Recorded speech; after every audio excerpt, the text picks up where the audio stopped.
Spiritual quotient, spiritual intelligence are helping us create any number of things. Now with quantum physics, it's saying that our personal reality is constantly created through our own thoughts and feelings or observation. So once we recognize meditation, the power of meditation, we immediately introduce into our profession, whatever may be the profession, form of work one can do is to enable other individuals to experience their life more.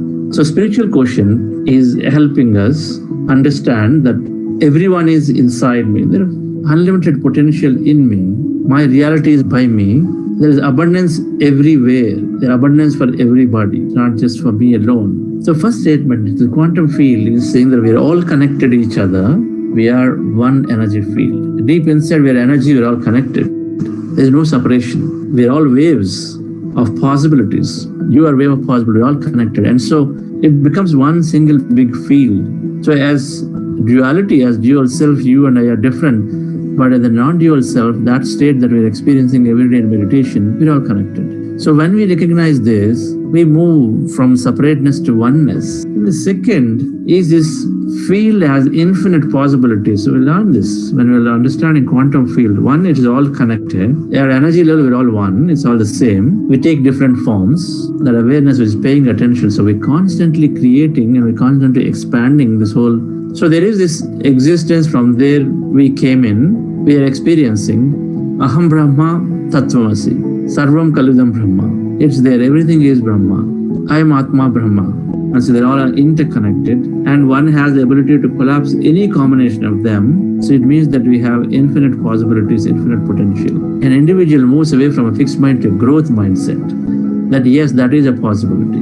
Be open to them. Fixed mind, you're not open. Growth mind means you're open to any possibilities and you're continuing to work on it. Meditation, of course, is helping form our new brain neural circuit. So the fixed mind comes because of neurorigidity. And the stress is there, so the cortisol is also going and killing some cells in this hippocampus, the long-term memory. And so it does not support us to learn more. So third thing is, dear friends, whatever is happening to me is caused by me, my reality is by me. So we move away from blame, we start taking ownership. We recognize that there is a possibility that I can fix this. No complaint, no judgment. But we feel good each time we overcome something about ourselves, then we are moving into that future. So many situations you stop blaming now. It is helping us to become very empowered, right? And that's all it is. When we recognize that I am creating my reality, it gives us empowerment. Otherwise, you're giving your power away to somebody else. They have got the knob.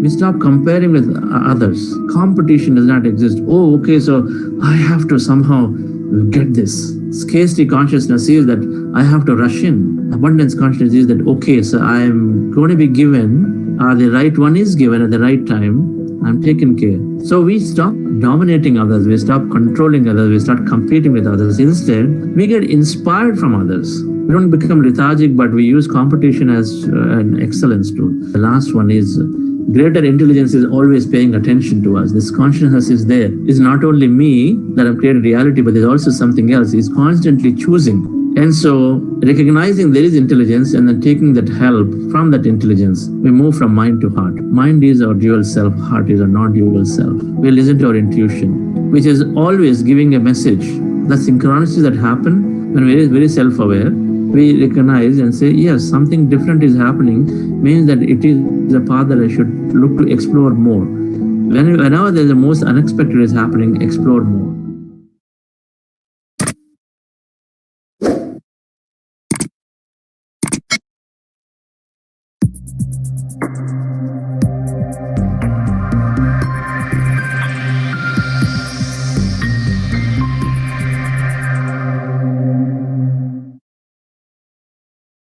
Happy morning, everybody. Great afternoon and wonderful evening.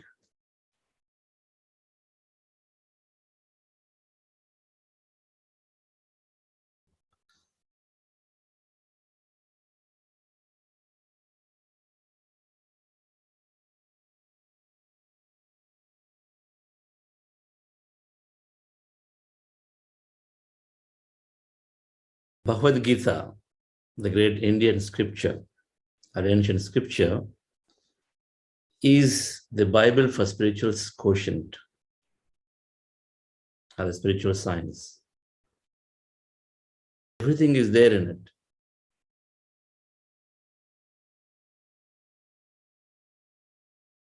It's talking about reincarnation. It's talking about karma. For some people, it's karma yoga. For some, it's jnana yoga. It talks about dhyana. It covers everything.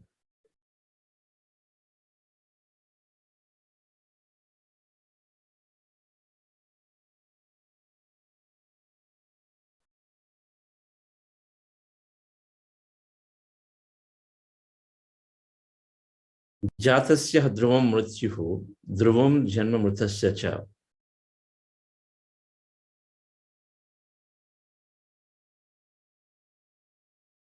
Anything that comes into life must die. Anything that dies must be born again.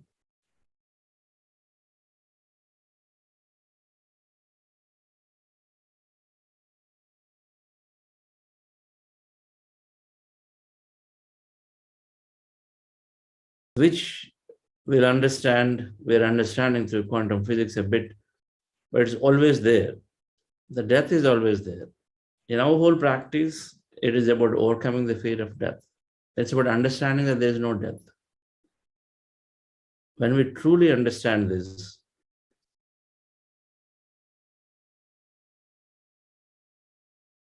then we let things happen when it comes to our health, when it comes to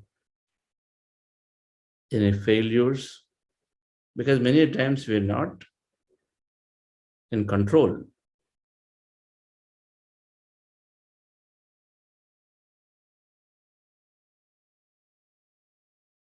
One is to understand that it is impermanent, so why bother? Second is to understand that there is continuity. There is continuity, so we continue the journey on the other side.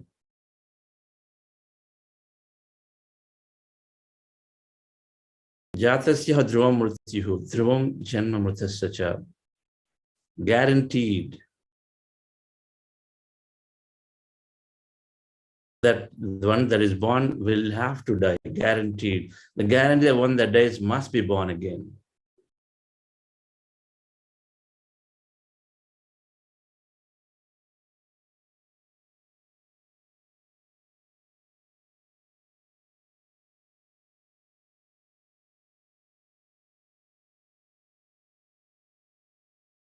A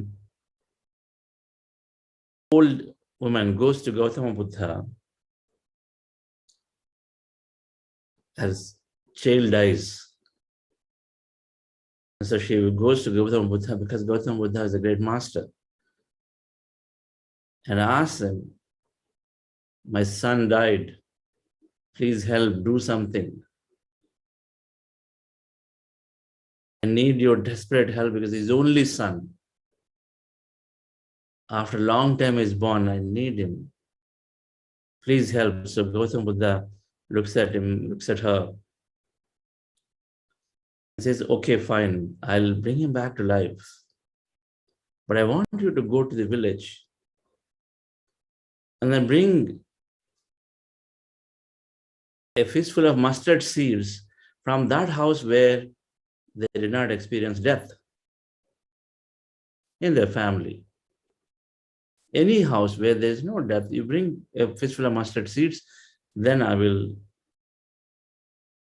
get your son alive.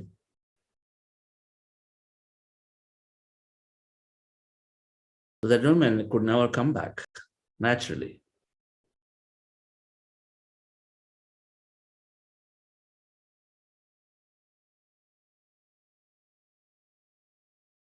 Our entire practice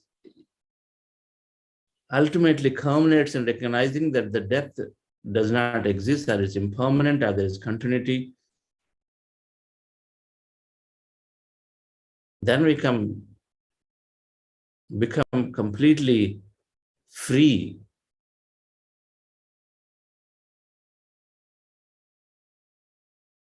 from those worries completely, because the first thing that happens is anytime anything comes, obviously you're going back to the drawing board about our survival. Very first thing, basics of will I exist, will I be healthy, can I survive? We drop everything we do. We have businesses, we have things, we've seen everything has been dropped and then been quietly protecting ourselves at homes because it is always about that fear of death.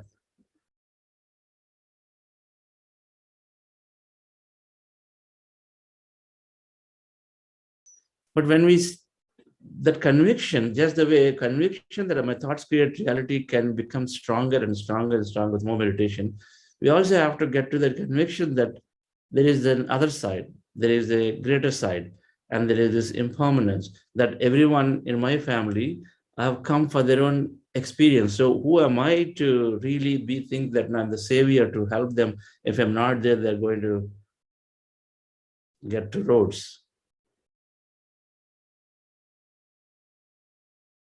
One of those, they have to become stronger and stronger. And then how do they become? We have to experience more beyond the body. Through meditation, we have to continue to understand more. We must read this Bhagavad Gita, at least some highlights of it. And many of us must have heard. It's so irony that in many homes, when there is death, then first thing they do is to play Bhagavad Gita. It also became like a signs of death, and so people stopped listening to it, because if you listen to Bhagavad Gita, that means something happened in our homes. That's also there. That notion has slowly built up, particularly in Andhra.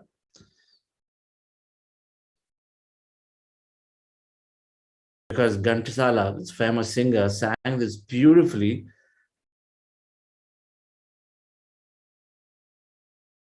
That is played in Telugu. I grew up listening to Bhagavad Gita quite a few times because my grandmother was a sannyasini. So she took to this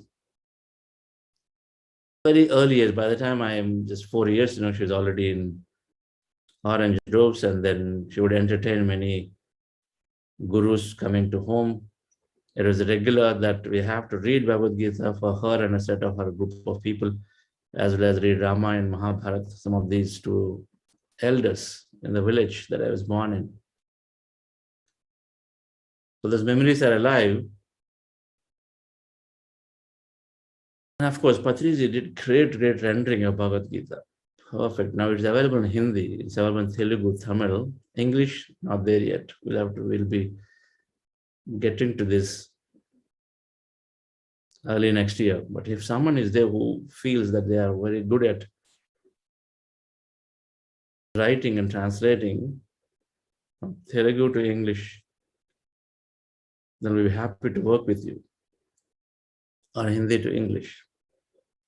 An excellent understanding of Bhagavad Gita rendered by him. But the point in the context of understanding the personal reality, this point has to be understood. One must explore this.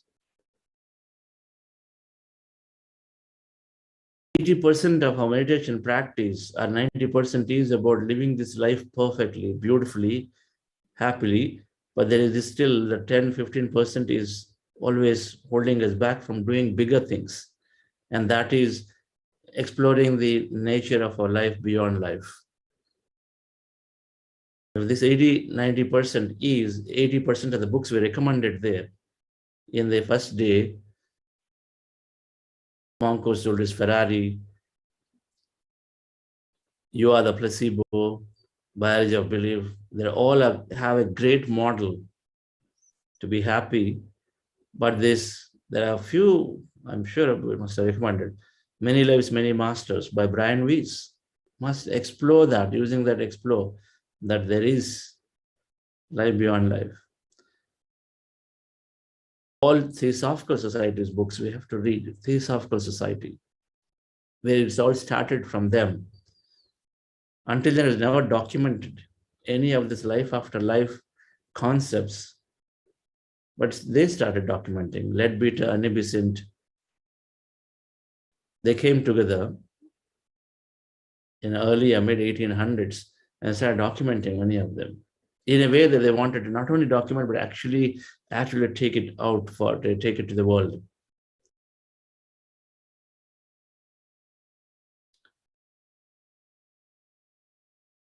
Because somewhere science separated consciousness from the matter, so it started getting hushed, it started getting dropped, we're not encouraged to talk about it. Then you look at it and say, oh, you're being very unscientific when you talk about something that you can't see, taking out that subjective experience completely, because everything had to become objective.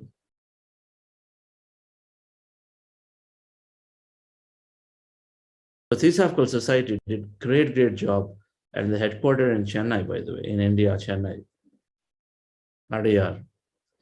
So there's several books on these concepts from them. And now there is any number of New Age masters, mostly coming from West and writing content on this. Bhagavad Gita is a great read.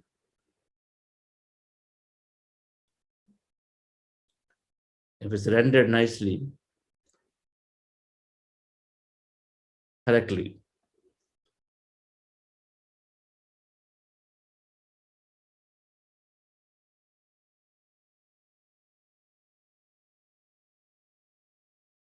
So friends, if reincarnation is understood, death is understood. If death is understood, reincarnation will be there.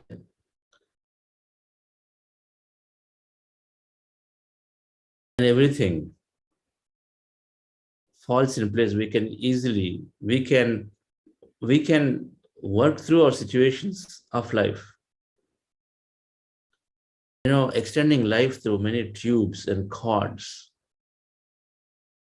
Extending life through many tubes and cords because we have money. The consciousness suffers. If we see the side of the story by reading people who narrated what happens to them, because we extend our life through tubes and cords significantly, artificially, but it suffers so much at the end of a fag end of the phase. Soul suffers so much at the fag end of the phase because we're artificially extending it, what should have been a natural. It goes into severe more traumas. When it goes into serious more traumas, then it takes more lifetimes to undo the traumas.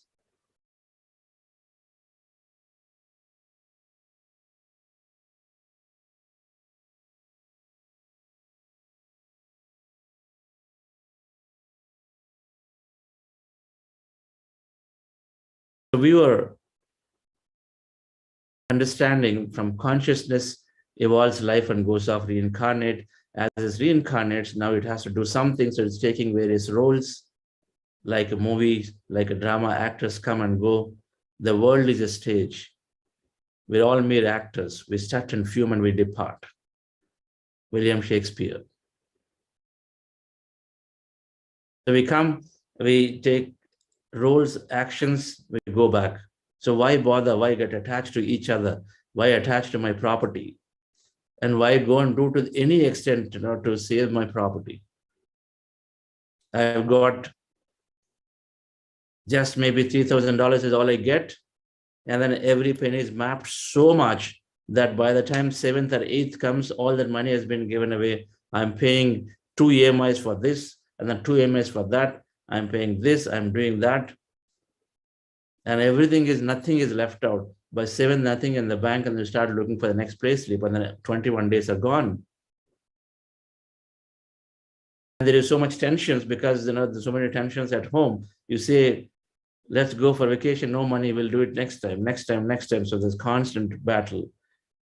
Children are brought up with an understanding that money is scarce. What we think and what we say is what they gain. Money is scarce. So there's no abundance in their life. So we have to think that I have to work very hard. My dad really struggled to go through it. Who are we doing? We are only doing second home, third home, fourth home. There's no end to it. So we bring it so much onto our health.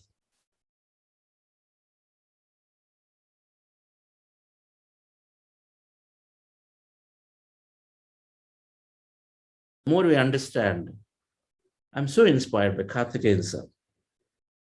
illustrious career, but then leading a great simple life and then yet continue to contribute what is true, making the difference to the lives by sharing and communicating and connecting people. Never about accumulating, never about talking about managing this property, that property, never about those.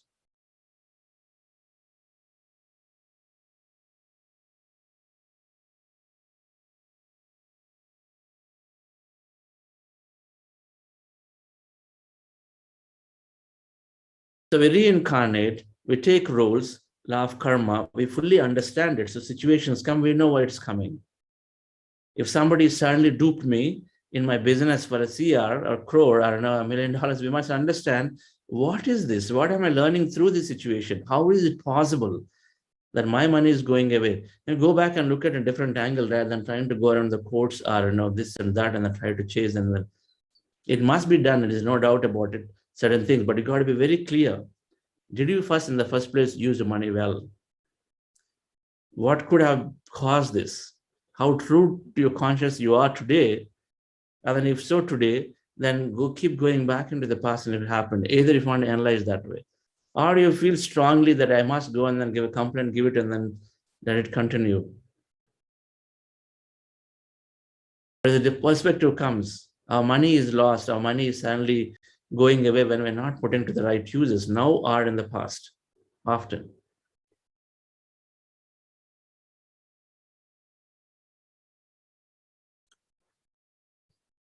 So we don't end up wasting a lot of time around going around, lawyers and courts when things happen. Instead, we have a perspective, a different perspective, look at it. And then we'll get answers from there. So from law of karma, we said law of hastening progress, constant progress. Everything we're doing is always success. Everything we're doing is learning. Even if somebody is sitting at home, not doing anything for the whole lifetime, they're developing remarkable patience and understanding. No matter what life around is like very busy and fast and going, people come and tell, but they still are at home, just their own nicely. They'll have their cup of coffee, they'll go for a walk, come back, stay there. And then after understanding, I'm saying, when they understand, then they stay there, not get perturbed. They'll probably get some income from somewhere, and so they're happy. But the key is to be happy, not get. And if you see some people like that, then that may be their lifetime design, because they've done, ions of work in the past, maybe full of work and work and work in the past, maybe. So they decide, okay, let me just relax now. That's the way we take breaks, 1 month break to 1 year break in between. So the person might have been taking a break for the whole lifetime, but then we cannot let them be that way. You're a waste. Why are you just lazing around? You just can't get anything done. Look, people, they're all settled in their life.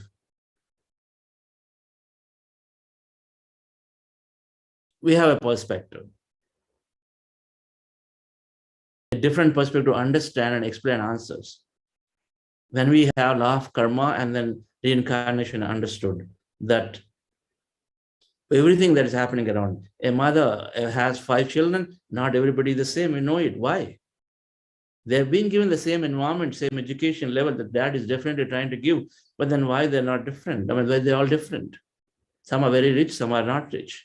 Some are highly successful, some keep failing. There's a design, individual designs we know. We got to understand that there is a path for each and there is a desire for each. But every time everyone is going through, they're succeeding.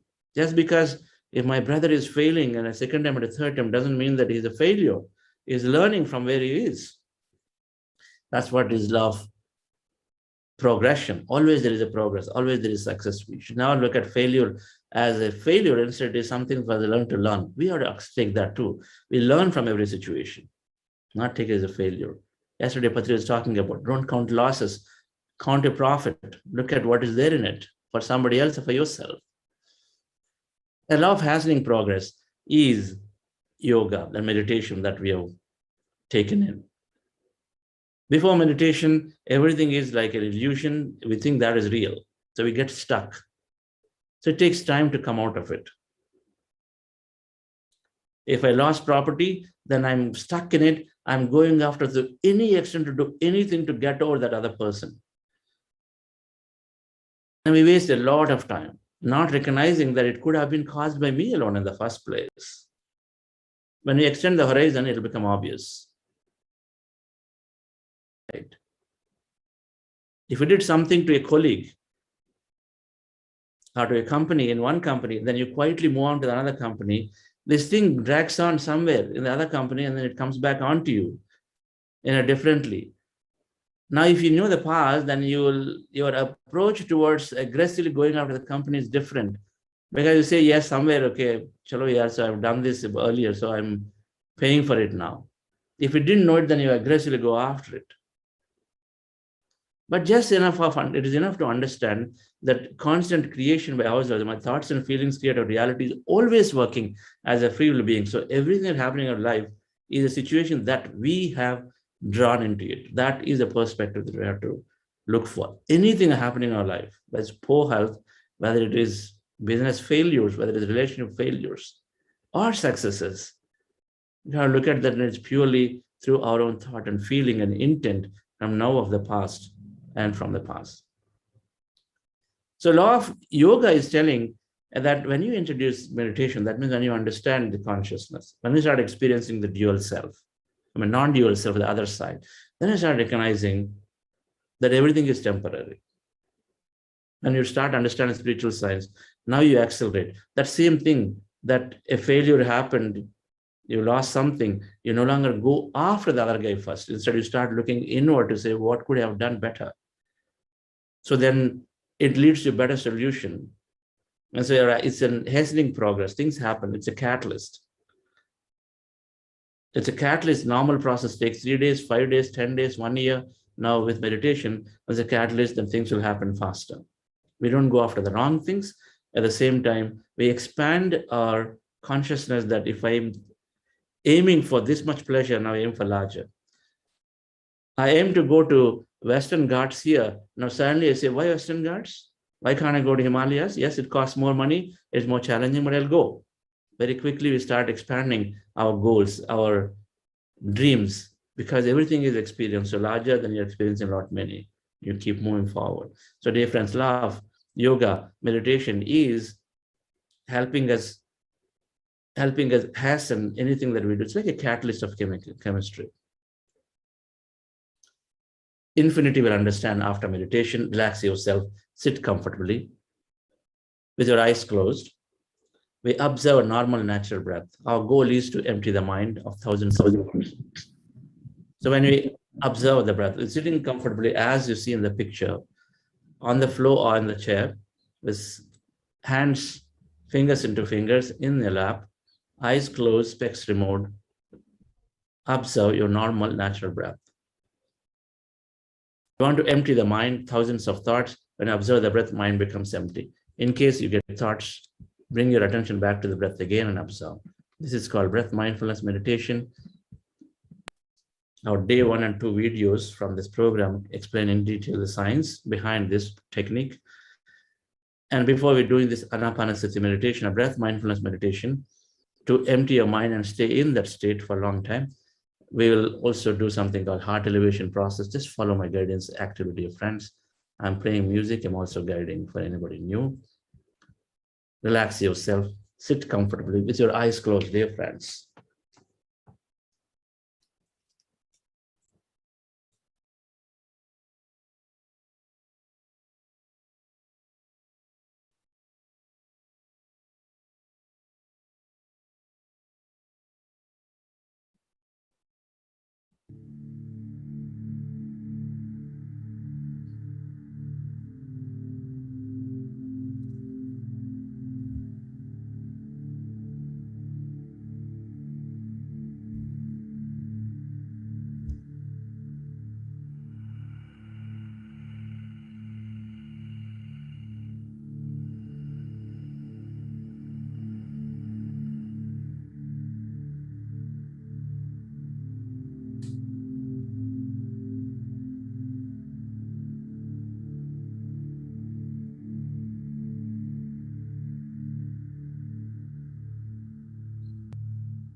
Dear friends,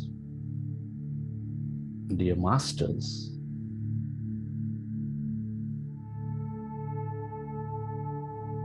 with your eyes closed, specs removed, keep your hands on your chest area and rest your attention on your breath and on your sacred heart.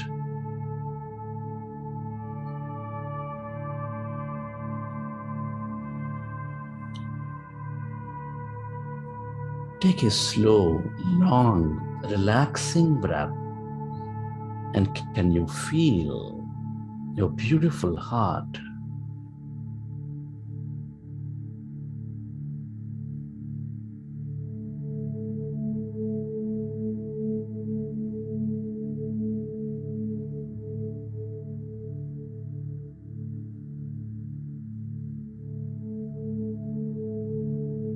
Breathe more of that slow, long, relaxing breath and feel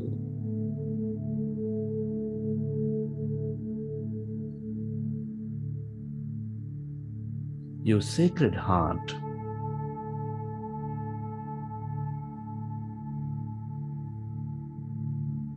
which is helping life thrive with its love, joy, gratitude.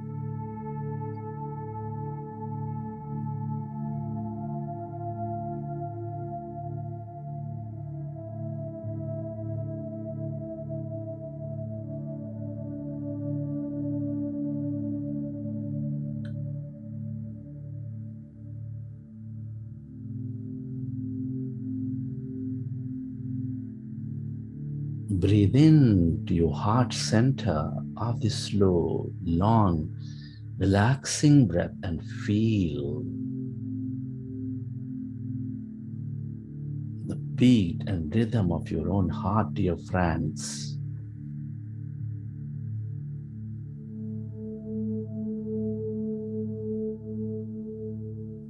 The more you are with it,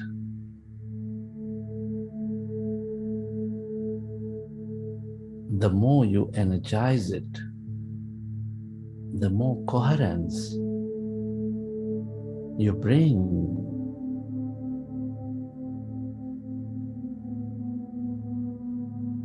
between your heart and mind.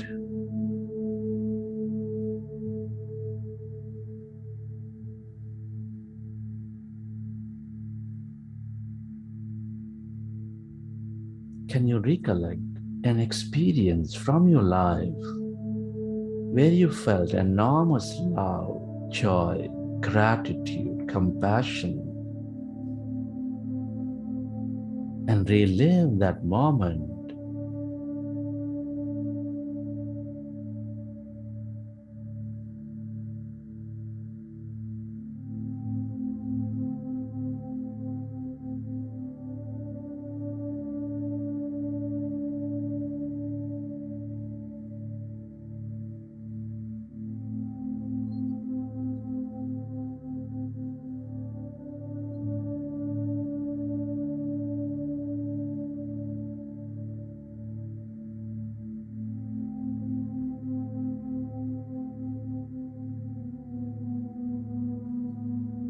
Relive that moment of love, of joy, of gratitude, and feel that energy inside your beautiful heart.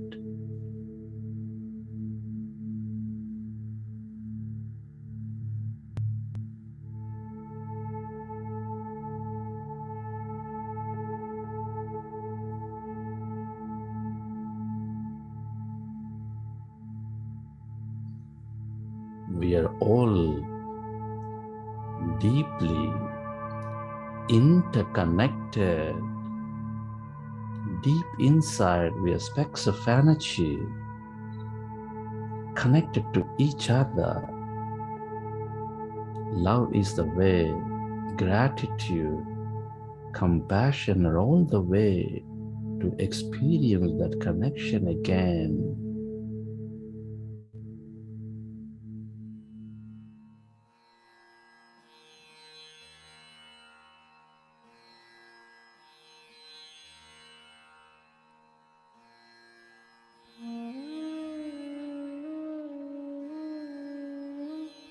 And friends, slowly, let's go into breath mindfulness meditation with your fingers into fingers.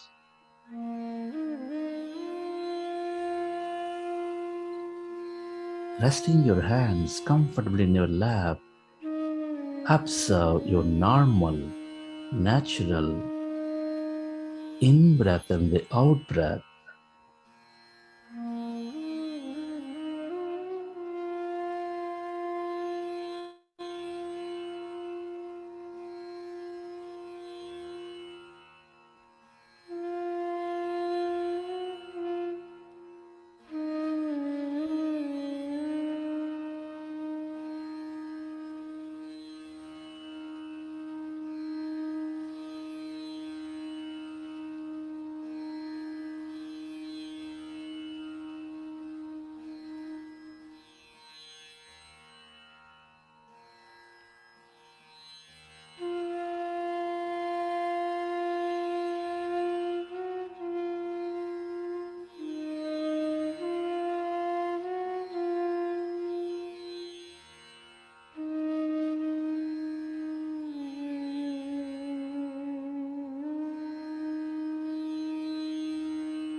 Observe your normal, natural in-breath and the out-breath, dear friends. Our goal is to empty the mind.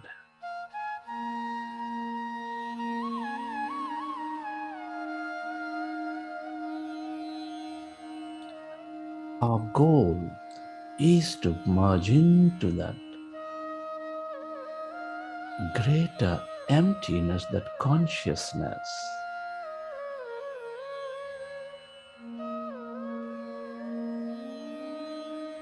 Your non-dual self.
Be with your breath.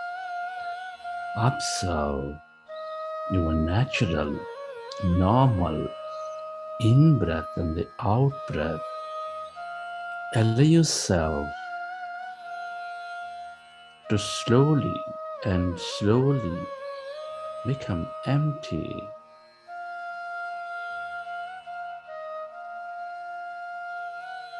Observe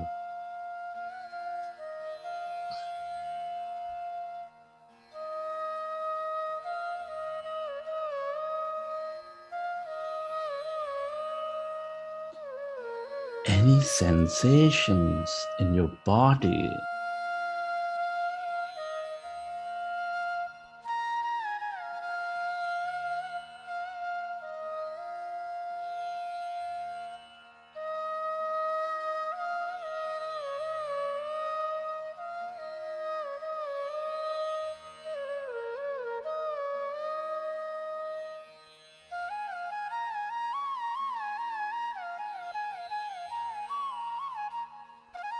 Allow yourself to merge into that emptiness, that energy inside of you, all around you.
Allow yourself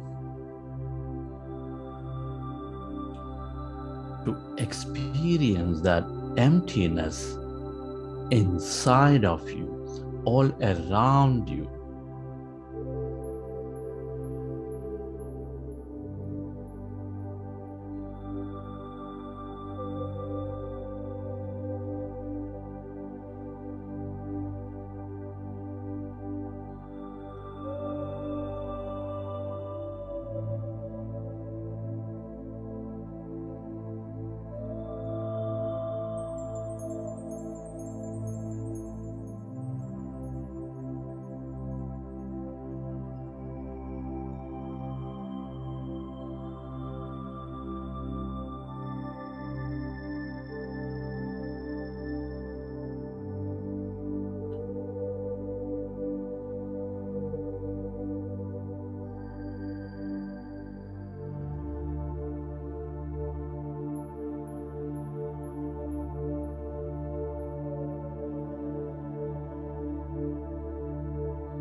Become aware of that emptiness where there's no body, where there's no thing, in no place and no time.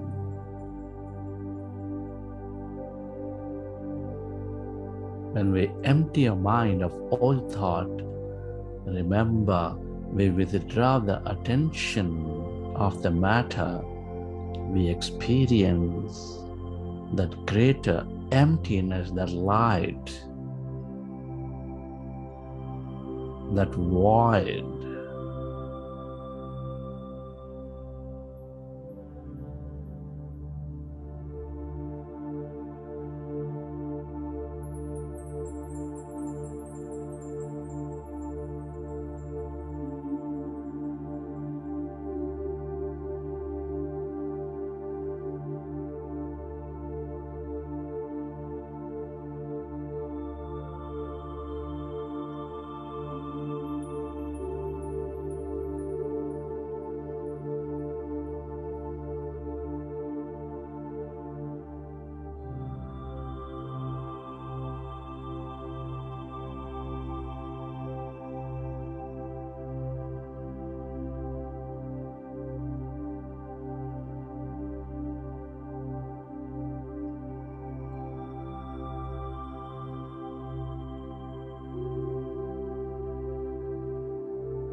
That's energy. All emptiness is energy. Allow yourself to stay connected to this unlimited quantum energy field with endless possibilities.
The longer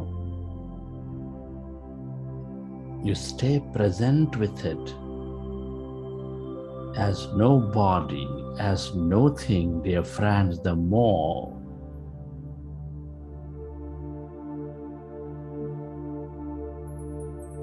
possibilities you draw into your life.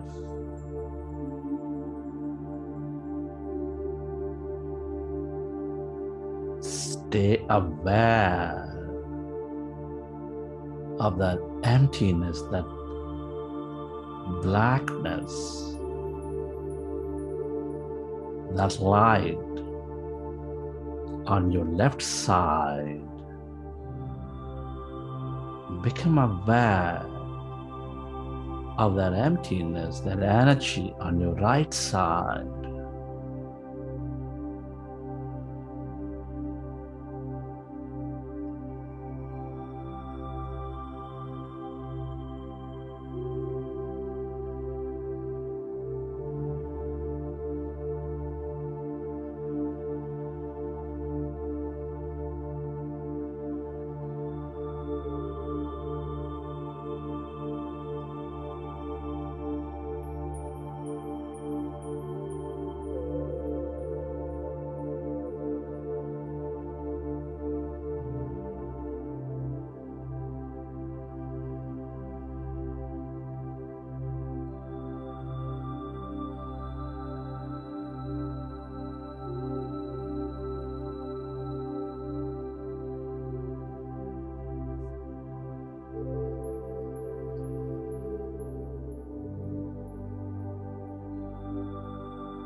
yourself.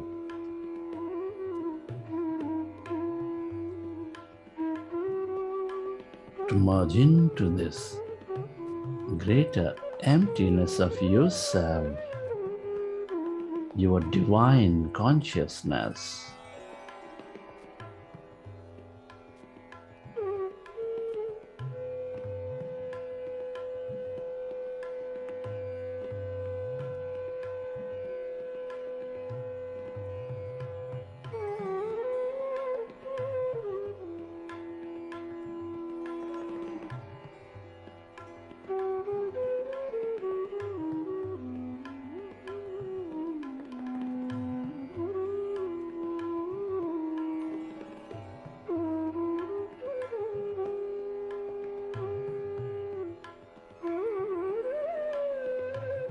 The longer you stay connected to this field, to this energy, to this emptiness, dear friends, the more one we become, the more whole we become.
Friends,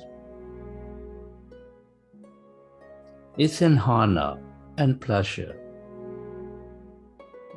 to be experienced in this life at this time of history. It's a privilege. Let's express gratitude to all things and everybody for helping us live this beautiful life. To your parents, to your teachers, mentors, your family, your friends, your colleagues, to this nature, to the animals, the bird and the fish, to all things you use, the technology, to yourself and to this intelligent universe.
Recollect your experiences from the session.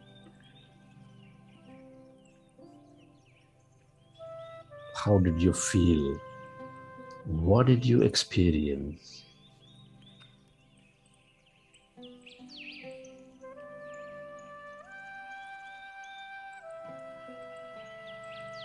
And slowly, whenever you're ready, you can keep your hands over eyes for 5 seconds. And then you may open your eyes.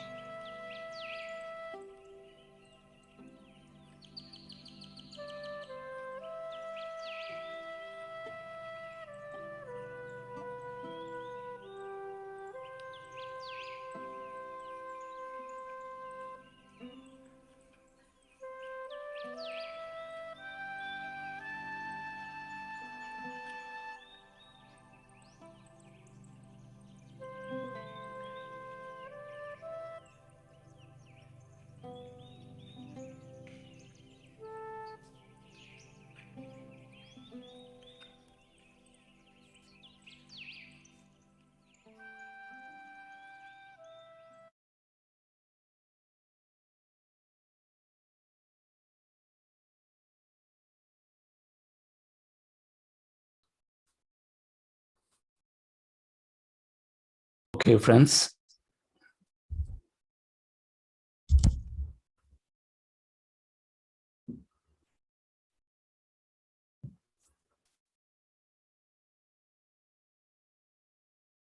Hope you're able to experience yourself more.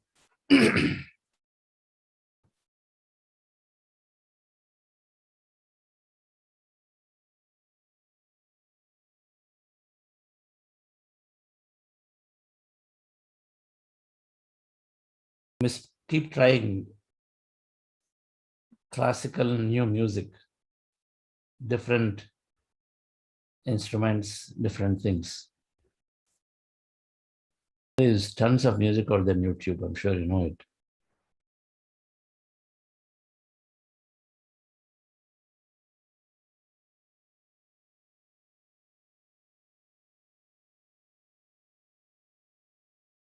So spiritual quotient, we're understanding so that we can have perfect, a meaningful explanation to the life events. And so then we can move forward. Otherwise we get stuck many times. We're stuck with something, not having an answer.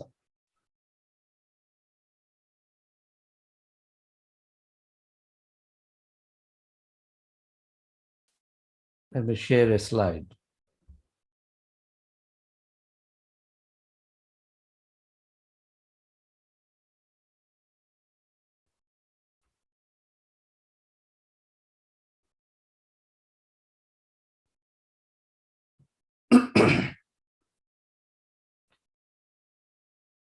Heraclitus said, no man can step into the same river twice because it's a new man and a new river.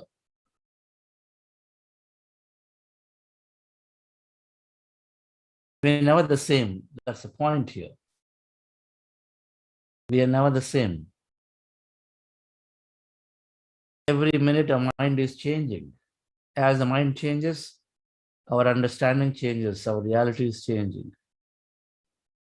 Our body is producing 1 million cells, leave out the blood cells, 1 million organ cells that are produced, 1 million of them at least and more per second. So it's constantly regenerating itself.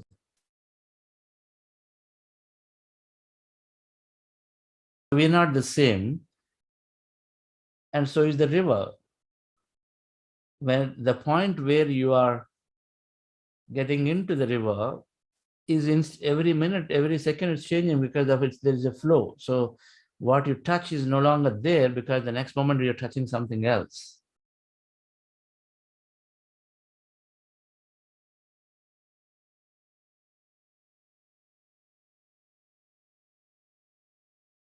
If we are a river of change, we're constantly changing, and we're no longer that old self, then why hold on to it so much is the understanding. Why hold on to this past so much?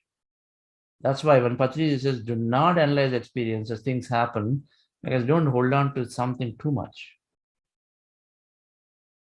You're anyway a changed person, so you are new now, so why hold to go and then conclude based on past? That's why I never liked companies.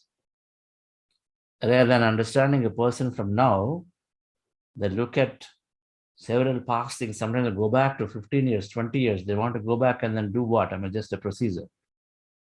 In my view, it has no meaning at all when you have a person in front of you, because that could have been a totally changed person, no matter what the situation for the person had been in the past.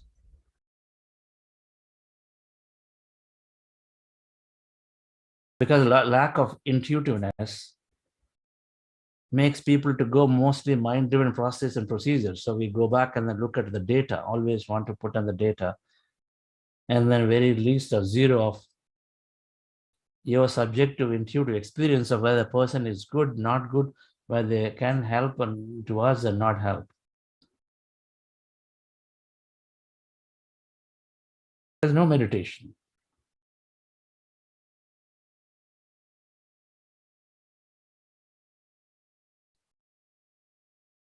But the leaders are always taking calls based on their gut, their intuition. There is a lot of data, but several times you have to make a tough call. You have to make a different call than what the data is telling you, and they're always making that call though.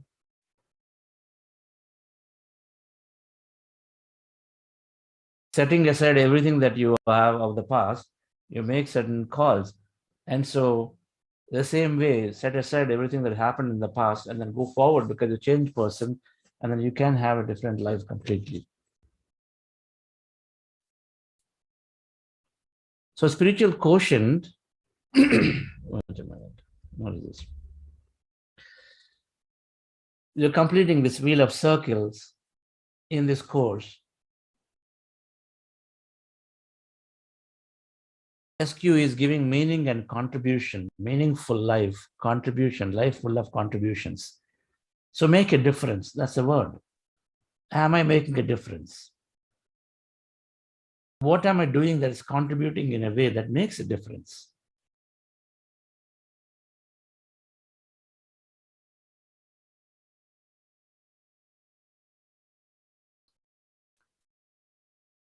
So SQ, there are 5 areas that we understand this into. We talked about this 6 theories of spiritual science. The last one is the law of infinity. So we understand, expand that infinity here in this circle. Everyone is inside me. I'm with them, they're with me, because I'm this big field. The second one is that I have this infinite potential. The infinite field, infinite potential. And I'm creating that potential through my own efforts. And this infinity exists not only for me, for everybody. Now, this infinity is intelligent. It's not some dumb matter, molecules, and atoms. It is intelligent. It is this consciousness, the awareness, which always seems to be doing right things at the right time for us. So the higher intelligence is helping me.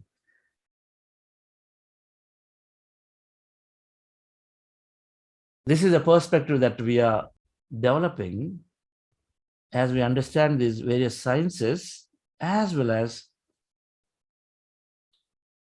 spirituality from the scriptures. So first one, dear friends, everyone is inside me.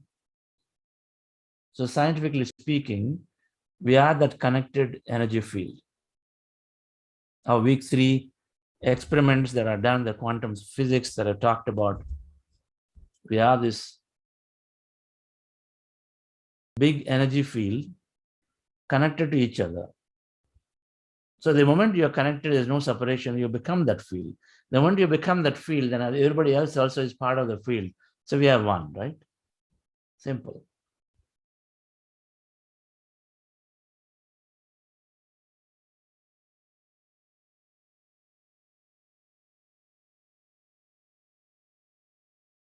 So in meditation, when we experience this, hey, I feel that deep, big ocean. I feel like I'm like this ocean, calmness exists inside me.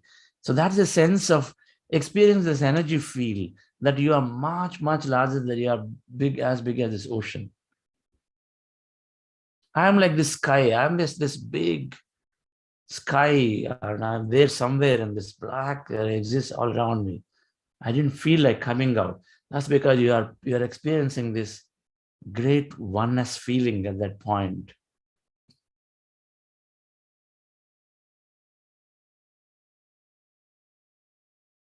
So when we experience this, when we recognize this, when we understand this concept, so we're no longer making decisions only for us. The first thing you think is that, hey, how will it help other people? You start wanting to naturally go and help. Just this. The other way to look at, when we understand, we start making, when I learn to do, to be. So when we understand that, yes, we're all the same. So why not, when I'm trying to get something for me, can I get something for this person also who is next to me?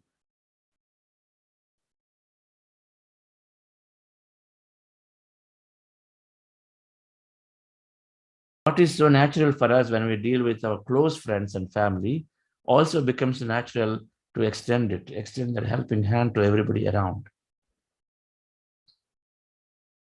That is it. This understanding will change the way we think.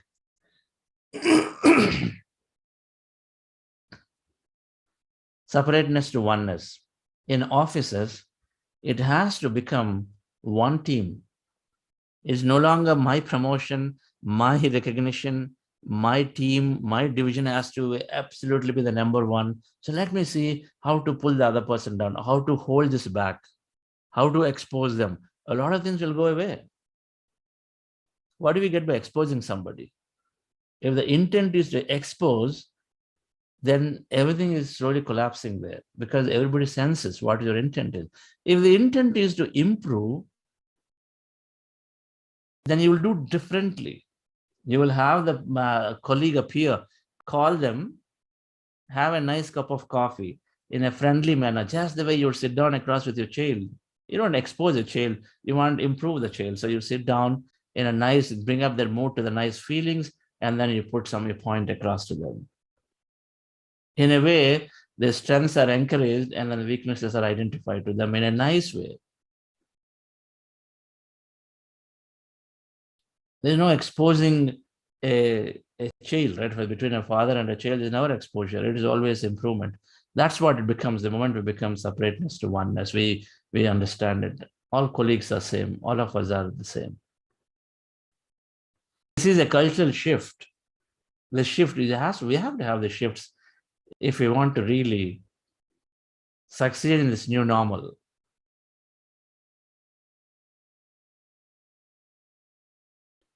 The second understanding of this infinity is that there is infinite potential in me. Right? First is this infinite field, consciousness everywhere. So I'm that, right? And then there is infinite potential with me. Because we saw that, right? In this field, we're all interconnected. Now it's all set of electrons, atoms, neutrons, and all of them are there. Now they're all interconnected. They all are waves. They become waves. So now what do? You can manifest any combination of any pattern of them. And so any pattern of them means any experience of life. You have a group of 1,000 people. Now you can have an experience with all 1,000 by doing something very innovative. So all 1,000 come together and cheer you up. You can have an experience with 2 people in your chilly office. Everything is an experience. It's nothing but a mere collapse of possibilities of those consciousnesses together. So the unlimited potential. So what can experience is unlimited. It is a quantum model where the field has got infinite possibility. So we can collapse the possibility no matter what. We can grow the company at 50%, at 100%, at 0%, up to us to decide. When a team of leaders rally around a common goal, they'll absolutely inch forward, which we always know that. Startups succeed because very few divergent minds exist typically. And then you can green that growth is because of that.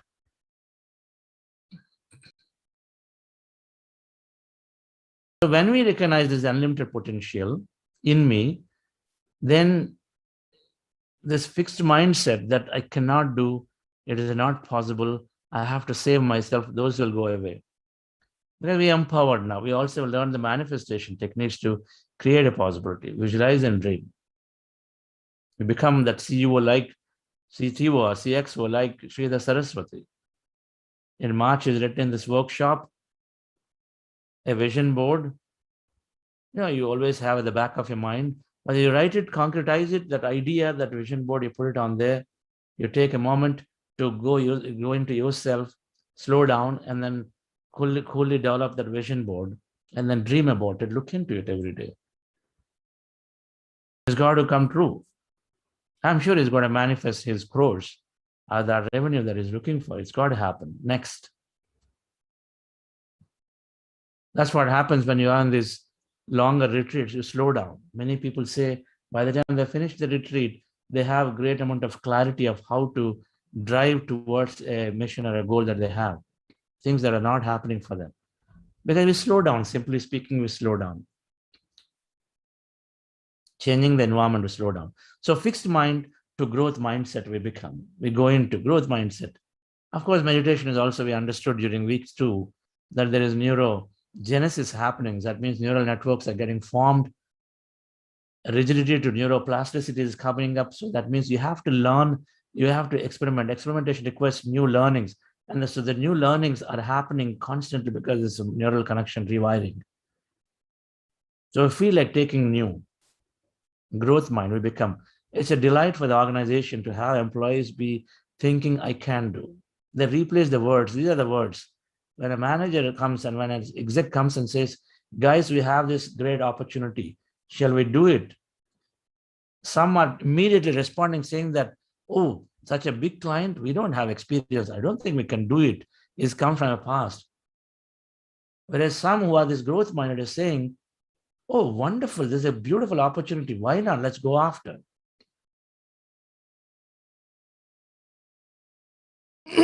Both responses are there. So we become growth minded. So we constantly are looking for newer possibilities to happen. The third thing we understand is, dear friends, we squarely understand that I'm the one who's creating it. So growth-minded is not perturbed by the market condition, not perturbed by serious employees leaving. Sometimes a manager feels, oh, my most critical employee left, so I can't do it. Oh my God, what's going to happen? Clients feel that way. If we go back and look at it, nothing ever stops. There's only a minor delay, but nothing ever stops. Things move on. I learned this hard way. A lot of times we feel I'm indisposable from the organization. Who thinks they're indisposable? Particularly in startups. We think we're indisposable. Every business will move on. Nobody is indisposable. We have to move away from that culture.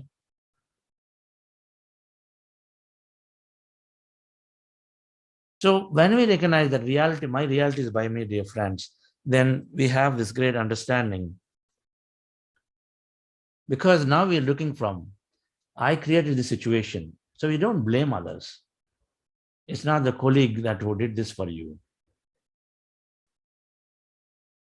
Even in a teamwork, somebody else needed to do it. Remember, there is always our role in a team. How much inspiration that I'm able to give? How are my words? Did I help them at the right time when there is an opportunity? See, in a team, there is always constant messages to each of us that come getting. You say accidentally stumble across somebody else's work.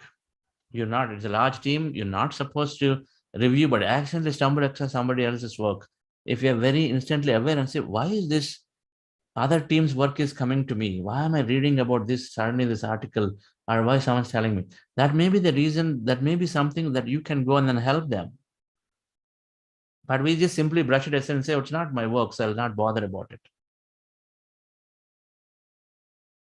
The right moment when it comes to us to go and then help because you have that gift and talent, we don't do it.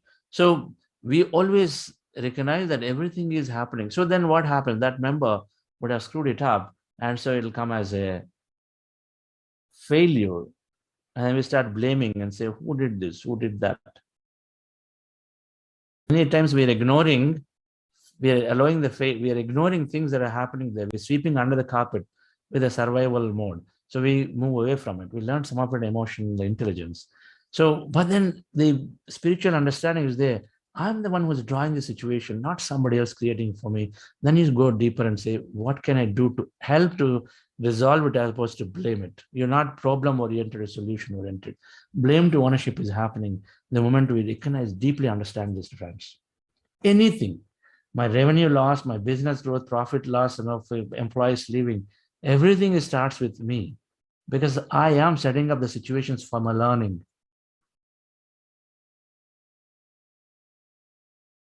So next time a critical employee leaves, don't worry about it and say, it is giving an opportunity to bring out my best talent to demonstrate that I too can stand up to the challenge and then actually still deliver.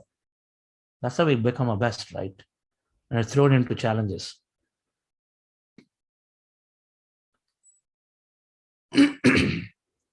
A son and father was going for stealing.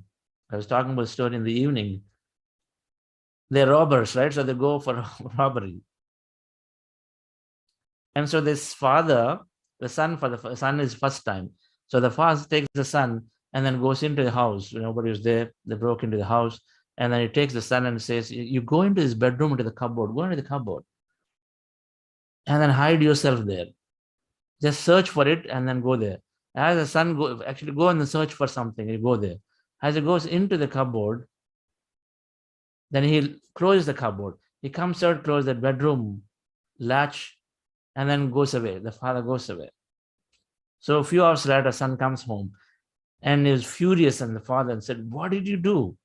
But for my strength to survive, I couldn't have come here today. I would have been probably in some jail. I somehow escaped and came. It happens. We are put to tough situations. We emerge out always best. We realize our inner core strength. A lot of times we are taking crisis, but we can also be active We can become more proactive in ownership and then taking to realize ourselves. Like my mom, I was still deeply surprised, right? She joined this program called Gudakesha, Pramod, beautiful young chap, teaching these techniques, right? Gudakesha used to be staying awake for the whole night, and she was awake for 40 minutes. It's a 40-day program. If you felt sleepy, you sit down and sleep. At 73 years, she's experimenting on herself. That's absolutely fine. She finished the program. She realized her true strength. It's a big, right? If you don't sleep, you don't lie down at all for 40 days. And then only thing you are feeling sleepy, you're sitting down and then meditating, and maybe you're jerking off here and there a bit, but not like, 3, 4, 5 hours of sleep. Half an hour might go into it, meditation. Just show that there is so much potential in you. So then why bother? I mean, there's no blame at all. Ownership. People are not there. Okay, I can do it by myself. Quietly, you'll go and do your work. Even if somebody is not coming and helping you or are there with you, they may have their own problems. Even they should have done it, not done. While you will be true, you'll not leave things sleep under the carpet, but you are absolutely taking ownership. And the last thing, dear friends, last two things. So unlimited opportunity. So we recognize that infinite field is there for you and as for the other person. So there's no scarcity consciousness. So the first thing it has to happen in businesses is to compete against people within our own team. Compete. We have to avoid going away from this healthy competition to, I want to excel. I want to be like Mother Teresa in doing the highest level of service. I want to be like this person in doing highest amount of knowledge sharing. Take inspiration, but not feel low or sad that, okay, somebody is going ahead of me. And so then we start competing, because that's scarcity consciousness, poverty consciousness. We move away from the poverty to prosperity. We are happy for a colleague. We're happy for the other division. We're happy for the competition that they're also growing, and then we also can grow because there is enough. Rather than trying to derail, rather to badmouth competition, badmouth people behind. Because everything we do, we are creating a situation for ourselves, dear friends. So healthy competition must come to excel, to bring our excellence out further, not a competition to dominate and then bring people down, bring companies down. Great. Buddha Seva Foundation is doing this work. There are any number of spiritual organizations that are doing the same work. Great. How does it matter whether we teach meditation or somebody else teaches meditation? And goal is that we all need to think this with this understanding. That's all. I'm always happy for every organization doing the same work. And lastly, we recognize that as much as we are doing it, dear friends, this intelligence is doing it. We know several situations where suddenly out of nowhere, we get this deep insight.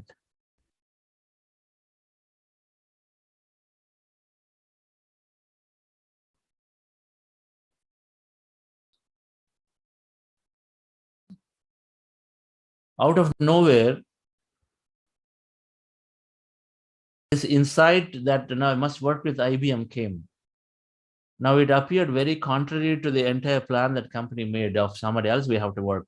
Out of nowhere it comes, but then we latch onto it. I was never expecting that I'll get an opportunity to work at Pyramid Valley to serve. But out of nowhere it came, the least expected. I don't even know the person who came and then offered this to me. The role to play a role. But I took that. Out of nowhere things coming. Well, where is this nowhere coming from? They're not just random events happening. They are very, very meaningfully set up. So there is this intelligence constantly helping. You want to get better? It is saying, hey, Mukherjee wants to get better, wants to get experience life more. And that means I'm helping myself. So let me give opportunity. Give that insight. Do this program, which is giving you a lot more strength. So a lot of times these programs that come in our way, look at them as ways of opportunities to grow in your spiritual understanding as much as in our office and work. So we move from mind to heart. We play into the more intuition.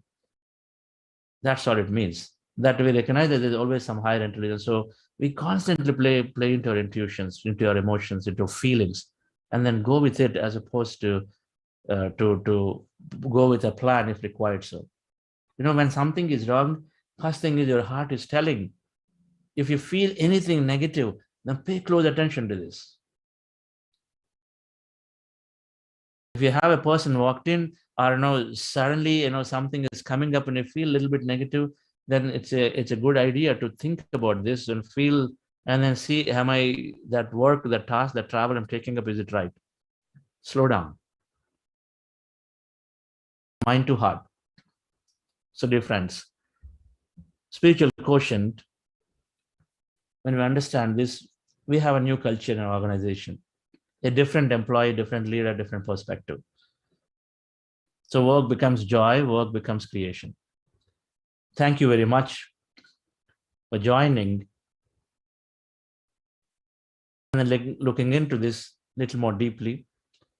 We will understand the last part of this week about purpose of life, how to identify, how to align into a purpose, some concepts around that in the rest of the week.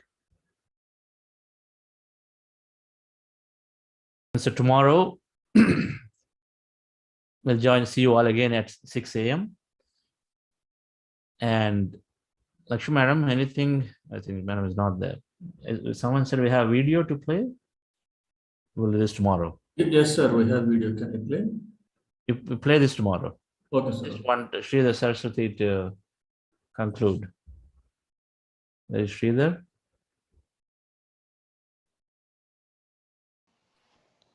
Yes, sir.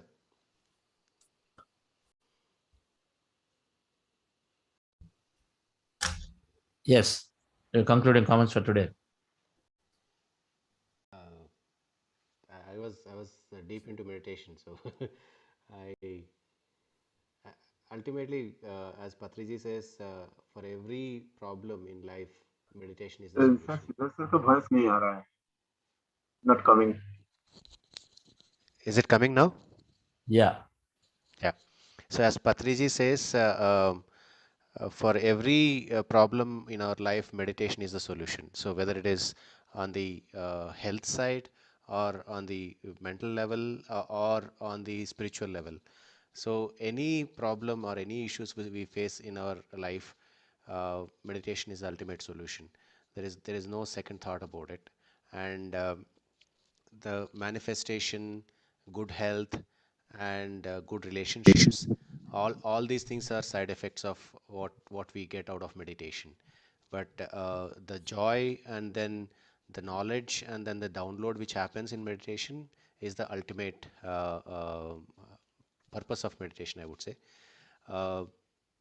As people say, unless your tummy is full, you will not think about the creativity. So that's how manifestation comes in. So manifestation only fills your tummy, but after that, what happens is the life purpose which you are trying to achieve. I mean, I'm indebted to Buddha CEO from past one and a half year that all my manifestations are coming true, and then I'm slowly moving from the physical world to the next side of it. And I'm very thankful to every person in Buddha CEO, especially Chandra sir. Thank you very much. Wonderful, Sridhar. Thank you, dear friends. So we'll meet back tomorrow again. And in a couple of minutes, we'll take some discussion or questions, any experience you would like to share. And anyway, Koti will still can play that video in this 2-minute break. Please go ahead. We'll still play it tomorrow again. I wanted us to see this too, but yes. Thank you. Can I play video, sir? No? Yes, you can play instead of music.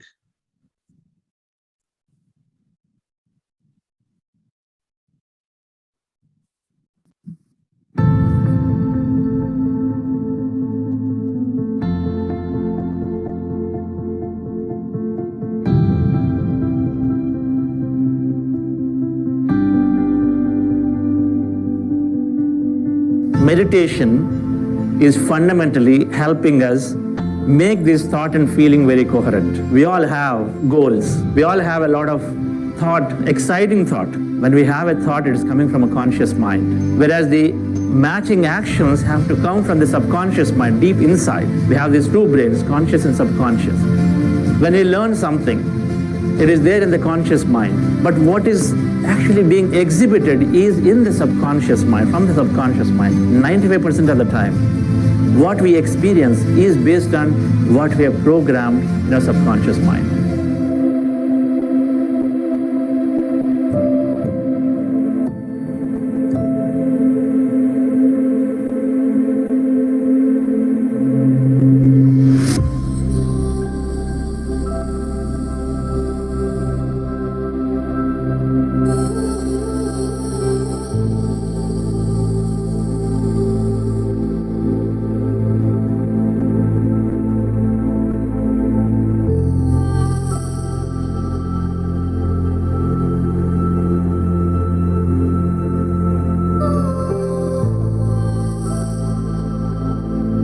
One of the places in the vision board I wrote, I should be a head or CXO or founder of a company. So after 2 weeks, I was talking to one of my neighbors, and then he said, Sridhar, why don't you start a company? I said, I don't have financial background, so let me see when it comes. He said, forget about everything, let's start. So within 2 weeks, the company formed. And then guess what? I'm the CTO of the company. First time my wife accompanied me, and then she did a session, meditation session along with me for all 5 days. We both were doing some meditation, and then we together had common experience, which was like ultimate between couple. We did a workshop in 2018 January on abundance creation, which Sarah has done at Soltons. So then I came to know about this vision board and then goal setting, all this process. So I wrote a goal like I want a job, and then I mentioned the specifications. So then I started attending the interviews, and I got 3 to 4 offers, and then I picked up one. I was literally playing with the energy. When the energy was moving towards the sacral chakra and heart chakra, lot of intense energy, I just wanted to get up. So I really had a very great, amazing experience. That time I was completely free and I was liberated. I read this book, The Secret, and from there I got to know about the basics of manifesting. And now 5 years later, I just realized that whatever I manifested, I have in life right now, but now I'm not enjoying it as much because life changes, priority changes, you get to know new stuff. So I'm looking to get ahead in career, and I couldn't find how to do it. So last night I realized after the breathtaking meditation session that what I can also do is I can also apply for a global MBA now. Join us in this advanced meditation and manifestation retreat at Pyramid Valley International. Learn and practice the ways to change your state of being. Understand the power of meditation. Create a magnificent future for yourself.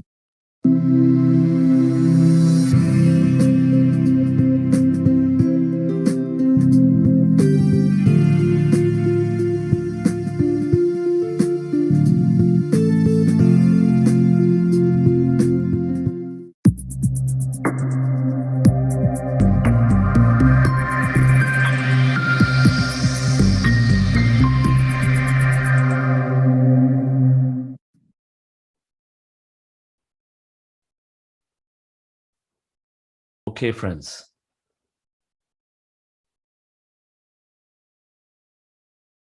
Anybody would like to share, ask?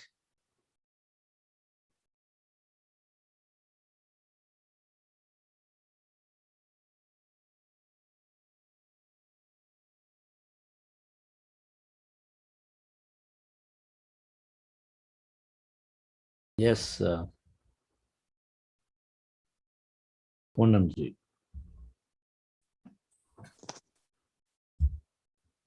Namaskar, Chandra sir. Thank you so much for all your contribution to my growth.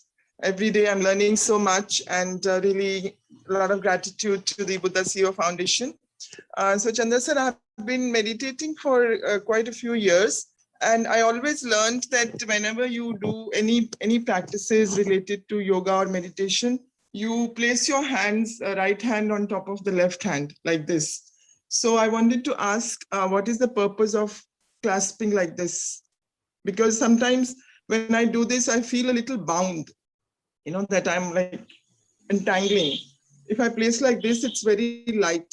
So I wanted to know the difference. And one more question is that I also had learned Shunya meditation, which is also going into emptiness. And I was initiated and I've been practicing it. And it's just 18 to 22 minutes of meditation. So what is the difference between the two, Anapanasati, in terms of benefits and the process? Process I know because I've been doing both. But how is it different in terms of what it does to our being? Do you see any difference? Sorry, do I see the difference? Do you see any difference in when you're doing Shunya meditation and Anapanasati? Yes. In Shunya meditation, we go into emptiness and it really lightens the mind and empties it. But it doesn't bring, during the process, it does not bring things like visualization, manifestation, which we consciously do while we do Anapanasati. We go into those processes automatically. And that really enhances our life in so many different aspects in terms of our growth. Whereas Shunya, I feel, is definitely helps in emptying the mind, lightening it. And through the day, Shunya meditation is usually advised to do around 11 a.m. and then again at 6 p.m. So both these times when if you've had lots of thoughts and you want to lighten for the rest of the day, so you do it around, because the condition to do Shunya meditation is that you should be a little bit tired. You can't do it early morning when you're totally fresh. So in Anapanasati, there's a lot of growth happens. Right. So, there are infinite paths are there. So all said and done, there are many paths to empty ourselves. Yes. Now, you just said a few things, right? If Shunya meditation requires you to be very tired, that means it eliminates a lot of possibilities of when you can do it. I'm a busy executive and I'm on a flight, so I can't get tired. Right? I'm the most relaxing environment out there at that point. But I have these 3 hours. I have these 9 hours going from Bangalore to London, right? And I can become conscious for 9 hours. Yeah. So that is, I guess, the Anapanasati is simple. It can be practiced anywhere, right? Even in the fish market, you sit down there and you close your eyes, and we'll gain that ability to shut our senses inward, right?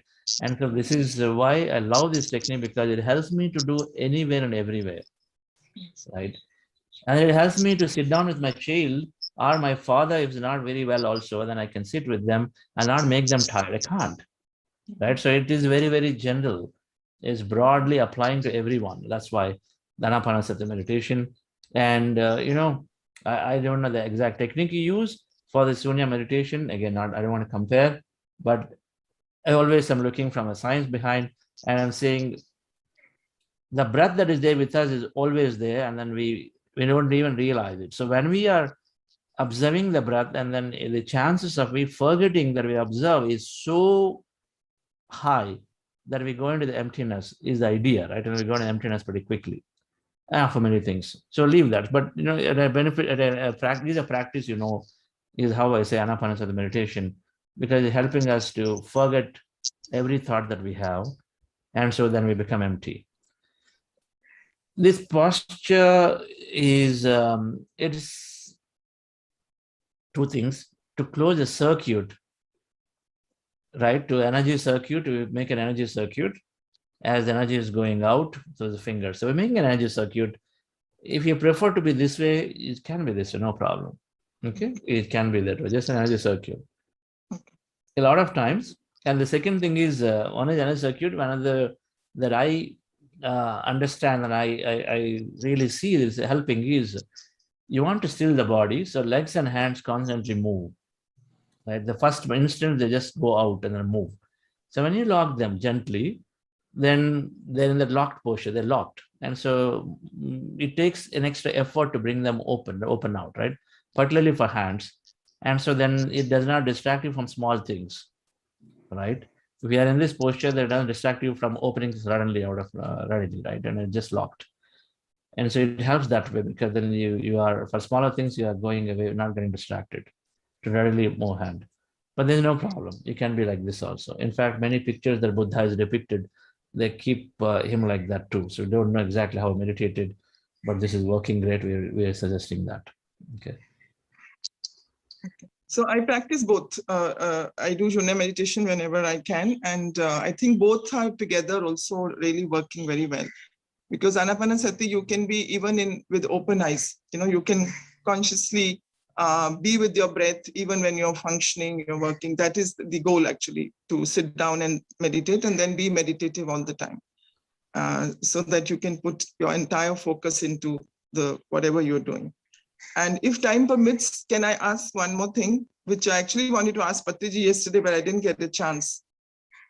Yes, please go ahead. Okay, so Patriji was explaining yesterday that how there is really no loss, that everything is a profit for someone or the other. So I'm currently facing this situation where my father passed away and we sold the family house and everyone got the share, and I invested that into a plot of land where I wanted to set up my health center. And my mother, who was invalid to some extent, she couldn't live on the first floor. So I wanted to create that on the ground floor for her, which, the kind of housing she was used to. But that land never got developed. And the developer it's been 10 years. And there's a good sum of money which was invested. And I tell him that, look, you should give me the money back. They even sent a letter that they will give the refund. And I told him that, see, I have a very noble cause where I want to, firstly, it's my father's hard-earned money. I will not forgive myself for having lost it, because it was the share he gave me to grow my life. And the purpose of my life is to give, a really good quality healthcare to the humanity. That is the very mission of my life. And I want to invest it in that purpose. It's not even for me, it's for the universe, because it will not belong to me. It won't belong to me or anybody in my family, but where I'll put this money is going to go to that cause. So I address the universe also, and I know that it will come at some point or the other. 10 years is a long time, but there's a group of investors who are dealing with it together. And I don't want to also go to the court. Even their office told, first they used to say that, you will get the refund. But now they say that, he's not listening. So you better send a court notice, which I don't want to go that way, but I like to do things amicably. So I've let it to be dealt with this group of people, however they want to do it. And I just support with my prayers and addressing the universe that it should, rather everyone should get their funds back to put it to some use. So in a situation like this, if the money had gone to some donation of some good cause, then you take it as okay, it is profiting someone. The purpose is being, it's for the purpose for which it's being used. In fact, my father wanted to donate a good sum of money from that, but he passed away before selling the house. And then it went to everybody, all the siblings. So how do you understand in a situation like this, where actually a person who is profiting is not, Study, madam. I got it. Please study. There are very, very, just study some more of the whole life design. How is it happening? We'll have to read books by Robert Schwartz. Please read books by Robert Schwartz. Then you will understand, because we have the bias towards something is, our notion of what is good is only good, because within our relative understanding, but somebody who's got lower consciousness, for them, what they're doing is good. Everything is relative. So we'll have to study soul evolution. We'll have to study definitely the designs that we make and come.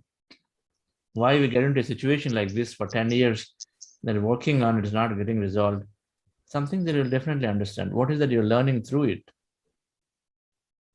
What is you're learning through it? So that ultimately, there is, everything is an experience. That's where the bottom line is. Right. You have to get to that understanding that everything is an experience. Now, it does not mean that it won't get resolved. It only means that we'll have to increase your energy level, your understanding level. Right. So many people have solved those. Yeah. Many people, Jagan, one of our Buddhasi volunteer. So when he puts his intent on it, and then he went into some deeper meditations, the moment he had a right cause attached, and then right understanding he had, suddenly a lot of things that opened up for him, and then it got sold, it got whatever that is got tangled with for a long time, it happened for him. Yes. It's So it's the right intent, and then your effort or focus on it. yes, so that's Meditation. Just do more I've meditation. tried Anapas will to. give you answers. Anapas will give you answers. That's my answer to you. Okay, okay. It will Thank give you you, so much. especially long drawn things that we need clarity on. Then we need to do long meditations. We have this morning program going 4 to 7. Go and join that program. Right now, parallelly, Vani Madam is conducting it every day. That's how some 50, 60 people are joining there. But long meditations, some of you do that as we're coming in. But if it's the first time doing the program, stay here. And but otherwise, some of you who feel like and want some solutions and do long meditations. That's all. Okay. Thank you so That, much. where are you based? In New Delhi. New Delhi. Actually, I'm introduced by Shri Karthikeyanji and to Buddha CEO Foundation. He's a regular visitor at my center, which is just half a kilometer from where he lives. And so we have the good fortune of seeing him almost every week. And so it's very interesting that, I asked him one day, we were sitting and chatting, and I was sharing my vision with him about expanding my center, which is currently on just one floor, and now it will be built into many floors because the building is reconstructing. So I asked him, I said, you have been such a celebrated officer. Please guide me and help me how I can realize these funds, which I can use them. Now I need them. All these 10 years, I never bothered. I never really connected with it because I just told the universe that whenever the time is right, it will come to me and the way will be made for it. But now I need it acutely. So he says, I don't know about that. This is very interesting that he gave me this answer. He says, I don't know about that, but I do know that in 1 year, your center will be there. The way you have envisioned it, it will be standing here right on this land where I'm sitting. So he says, that's what I know. So we're really very, very fortunate to have his blessings and his inspiration, all the time. Yeah. So he's really like a part of our family. Yes, Karthikeyan says it's going to happen. Yes. That he's always in a flow state, and then he's connecting. He's always connected to everybody in a flow state. So things have to be flowing through him. So that's will happen. Put this manifestation process to use, but it's got to happen. Yes. Because your intent is large, your intent is big. You want to enable many more people to experience more life. So where the intent is broader, it's got to happen. It is just our limited understanding or limitation. If you have anything, will go away when you put manifestation principles to process. Actually, I'm already there in the new building. I operate from the new building. I'm not sitting in the old building anymore. Whenever I sit and meditate, I go to the terrace floor, which is right now not there, but it will come. And I was planning to make a meditation hall, which now, after having connected with the Buddha CEO Foundation, I will make it as a pyramid meditation hall. Wonderful. So I'm sitting in that pyramid and meditation hall already, doing my meditation every morning. Sure, that's great. Yeah, that is one. But you got to make your mind movie. Manifestation working based on your mind of a future experience that you're living now, right? The more you can make it real, yes, less bothered about what's happening with this group which is trying to fight with all of that, right? Less bothered about it, zero bothered about it, but completely believe that this possibility exists and then dream about it so much. Yes. And, that's what we're doing in the 6 days. So if you have time, join us in this Bangalore Pyramid Valley. Things can change, shift can occur, right? Next week after next. For 6 days, so we just be doing that, right?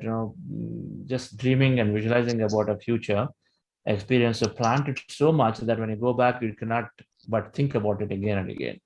That's what is happening. Okay. Yes. Thank you so much. Thank you. Yes, Rusha, madam. Question. Chandra, okay, so today I wanted to share this experience. I know I haven't had, when I sit down for a meditation, usually it's by the end of the day. So most of the time I end up falling asleep. But so I just find it peaceful and very, it still helps me.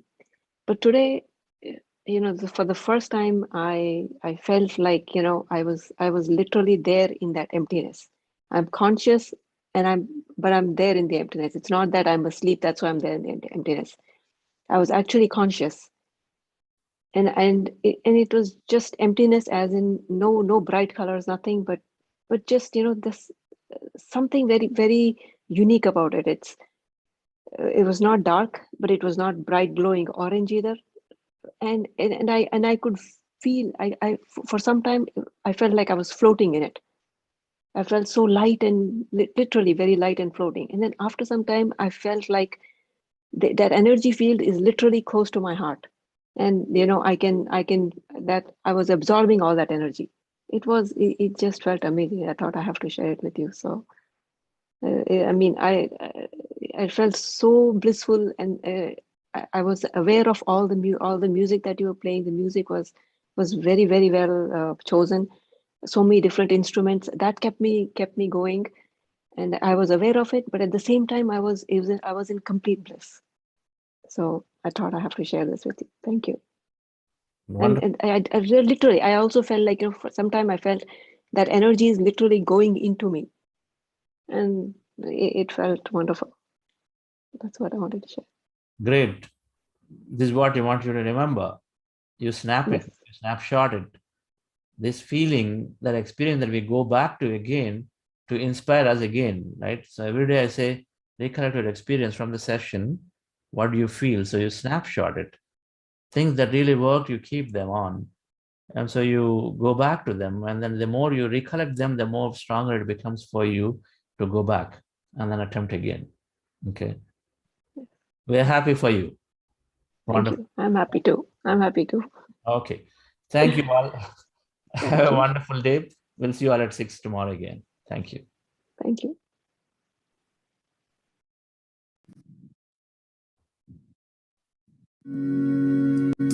May the light of 1,000 suns shine through. Live the life of grace that